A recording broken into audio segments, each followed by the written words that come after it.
এক মাসের মধ্যে একই দোকানে দুবার চুরির ঘটনায় চাঞ্চল্য। ঘটনায় লক্ষাধিক টাকার ইলেকট্রিক সামগ্রী নিয়ে চম্পট দিল চোরের দল। গঙ্গারামপুর শহরের বড়বাজার এলাকার ঘটনা। পুরো ঘটনার তদন্ত শুরু করেছে গঙ্গারামপুর থানার পুলিশ। জানা গেছে, গঙ্গারামপুর থানা এলাকার বাসিন্দা বিজয় সাহা বড়বাজার এলাকায় রয়েছে তার একটি ইলেকট্রনিকের দোকান। প্রতিদিনের মতো বুধবার রাতেও দোকান বন্ধ করে বাড়ি যান তিনি।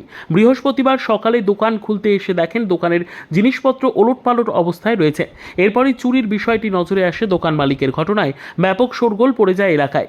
খবর পেয়ে ঘটনাস্থলে পৌঁছয় গঙ্গারামপুর থানার পুলিশ। এক মাসের মধ্যে একই দোকানে দুবার চুরির ঘটনায় আতঙ্কে রয়েছেন দোকান মালিক। ঘটনা নিয়ে পুলিশি নিষ্ক্রিয়তার অভিযোগ তোলেন তিনি। ইলেকট্রিক্যাল গুডসের দোকান। আমি এখানে আজকে দীর্ঘ 26 বছর ধরে দোকানদারি করছি, কিন্তু কোনোদিন এরকম এত হয়নি। এই 28শে মার্চ এক রাত্রেবেলা একটা চুরি হয়। সেই একই পরিমাণ চুরি, একইভাবে চুরি আবার আজ কালকে হচ্ছে কয় তারিখ গেল, 7/5 আবার একটা চুরি হয়। সকালবেলা এসে দোকান খুলি, দোকান চুরি। আগের চুরি আছে সব হ্যাভেলসের তার, হ্যাভেলসের এমসিপি, তখন চুরি হলো। আমরা থানাকে জানালাম, থানাকে বললাম এখানে একটা সেবিকের ব্যবস্থা করতে, রাত্রেবেলা একটু পাহাড়া দেয়, কিন্তু হচ্ছে থানাতে কোনো কিছু করেনি।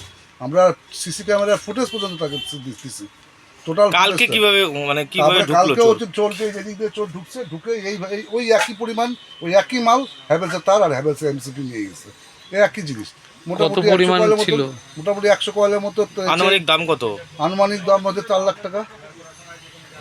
4 লাখ টাকা, 3.5 থেকে 4 লাখ টাকা মাল নিয়েছে। গত আগে 1.5 মাসের মধ্যে একইভাবে একই টাকার মাল নিয়েছে। আতঙ্কে রয়েছেন? আতঙ্ক তো অবশ্যই আছে। আতঙ্কে না থাকলে কি করবো দোকানদারি, কীভাবে করবো দোকানদারি? আমাদের ছোটো দোকান, আমাদের এখানে এই জায়গা ছোটো দোকান, ছোটো জায়গা, ছোটো দোকান। আপনারা কি চাইছেন? আমি চাইছি চোর ধরা পড়ুক। চোর ধরা পড়ে চোরটা কী হবে, কেন বারবার এভাবে চুরি হচ্ছে, একটা সুন্দর একটা এখানে একটা পাহারাদারের ব্যবস্থা করা হোক যাতে সে থাকে। তারপর চোর অবশ্যই তার সবার আগে চোর ধরা হোক। চোর ধরে তার উপযুক্ত ব্যবস্থা করা হোক। আপনার নাম? আমার নাম বিজয় সাহা। ব্যুরো রিপোর্ট, উত্তর বাংলা সংবাদ।